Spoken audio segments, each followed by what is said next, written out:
13 फरवरी 2024 को महाराष्ट्र के senior leader Ashok Chavan Congress छोड़कर भाजपा में शामिल हो गए। अगले ही दिन बीजेपी की तरफ से उन्हें राज्यसभा के लिए कैंडिडेट घोषित कर दिया गया। अशोक चव्हाण आदर्श हाउसिंग सोसाइटी घोटाले मामले में आरोपी हैं। उनके खिलाफ ईडी, सीबीआई जांच कर रही है। 8 दिसंबर 2008 से 9 नवंबर 2010 तक महाराष्ट्र के सीएम रहते हुए अशोक चव्हाण को इसी घोटाले की वजह से कुर्सी छोड़नी पड़ी थी।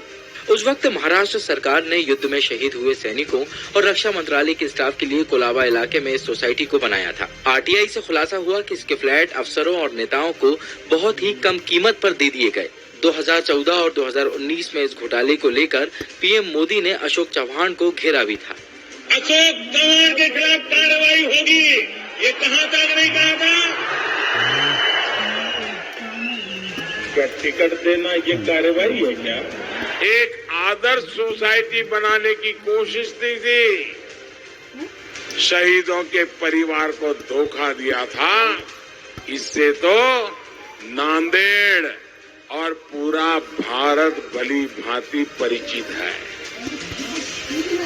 आप जानते हैं ना वो कौन है? इन्हीं अशोक चव्हाण को बीजेपी ऑफिस में पार्टी की सदस्यता दिलवाई गई। अशोक चव्हाण के बीजेपी में जाने के बाद ईडी, सीबीआई जैसी सेंट्रल जांच एजेंसीज के दुरुपयोग का आरोप विपक्ष ने लगाना शुरू कर दिया है। उनका कहना है कि अशोक चव्हाण पहले ऐसे नेता नहीं हैं जिन पर भ्रष्टाचार के गंभीर आरोप थे और न ही आखिरी होंगे। जब ये दागी नेता जो है बीजेपी में जाते हैं, उनके बाद उनके ऊपर जो कार्रवाई है वो बंद हो जाती है। ये सरासर कानून का उल्लंघन है, क्योंकि अगर किसी पे सवाल उठाया गया है और वो कार्रवाई चालू है तो वो तो पूरी होनी चाहिए। कानून से तो कोई बड़ा नहीं होता।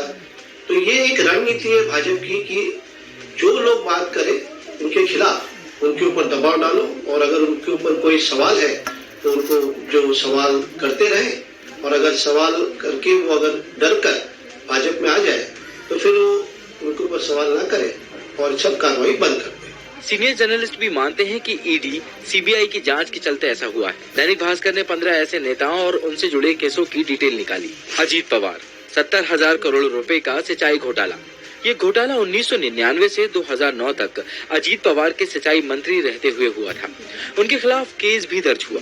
केस दर्ज होने के बावजूद ईडी ने उन्हें कभी पूछताछ के लिए नहीं बुलाया। छगन भुजबल, महाराष्ट्र सदन घोटाला। बीजेपी सांसद किरीट सोमैया ने भुजबल पर महाराष्ट्र सदन घोटाले का आरोप लगाया था। शिकायत पर छगन भुजबल और उनके भतीजे समीर भुजबल को 2016 में गिरफ्तार भी किया गया। 9 सितंबर 2021 को उन्हें बरी कर दिया गया, जिसके बाद 2019 के चुनावी हलफनामे के मुताबिक उन पर अभी भी 7 केस दर्ज हैं। वो अजीत पवार के साथ 2 जुलाई 2023 को महाराष्ट्र के मौजूदा सरकार का हिस्सा बने। नारायण टूट गई। अब जब से लेनी अब 2 टूट गई। अब यार ले तो कोई सी टूट रही, कोई सी टूट रही। ले ले अरे 2 टूट गई। नहीं तेरे तोड़ नहीं, इधर भूख करिए। तो तुम्हारा पट मिल जाए तो नाम की तुम तो कहते हो हां तो नहीं कोई। और एक कमनिया कहाँ से किने उठ रही है? पैसे चुराएगी। ऐसा ये लाई, वही पैसे चुरा ली तो ये सही है, यही तो सही ना है। ऐसी दे दो, ऐसी दे दो, ऐसी दे दो तो चार Narayan Rane, money laundering racket.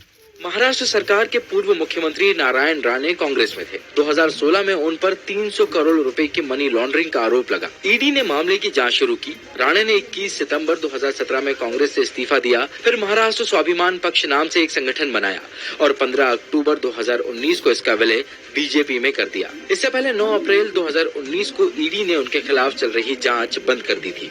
Maharashtra के ऐसे कई नेताओं के नाम घोटाले में सामने आए जो आगे चलकर बीजेपी में शामिल हुए, जिसके बाद उनके केस की जांच या तो पेंडिंग है या फिर उन्हें क्लीन चिट दे दी गई। इसमें प्रवीण दारेकर, विजय कुमार गावित, बब्बन राव पचपुते, संजय राठौड़, यशवंत और यामिनी जाधव शामिल हैं। ये फॉर्मूला सिर्फ महाराष्ट्र पॉलिटिक्स में नहीं बल्कि बंगाल, गुजरात, कर्नाटक और असम में भी जारी है। बीजेपी के शुभेंदु अधिकारी कभी ममता सरकार में मंत्री थे। इस दौरान उन पर शारदा और नारदा घोटाले के आरोप लगे थे। 2021 के विधानसभा चुनाव से पहले बीजेपी में जाते ही उन्हें क्लीन चिट दी जाने लगी। जितेंद्र तिवारी, मुकुल रॉय, शोभन चटर्जी, गुजरात के हार्दिक पटेल, असम के हेमंत बिस्वा शर्मा और कर्नाटक के BS येदियुरप्पा के केस में भी यही कहा जाता है। हमने इस मामले में ईडी के x deputy director Satyendra Singh से बात की। पॉलिटिकल इम्पैक्ट आप लोगों के ऊपर आता है, पॉलिटिकल प्रेशर आता है सर? जी नहीं, ये तो सब क्या है कि नैरेटिव